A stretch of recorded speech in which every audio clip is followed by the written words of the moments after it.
পুলিশের ট্রাক দিয়ে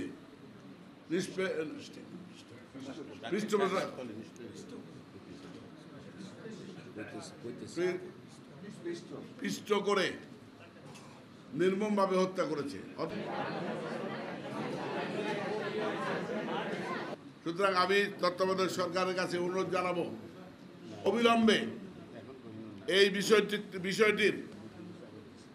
বিষয়টির সুষ্ঠু তদন্ত করে অপরাধী পুলিশ অফিসারদেরকে তাদের বিরুদ্ধে ব্যবস্থা নেওয়ার জন্য এই আজকে প্রেস কনফারেন্সের মাধ্যমে আমি সরকারের কাছে দাবি জানাচ্ছি।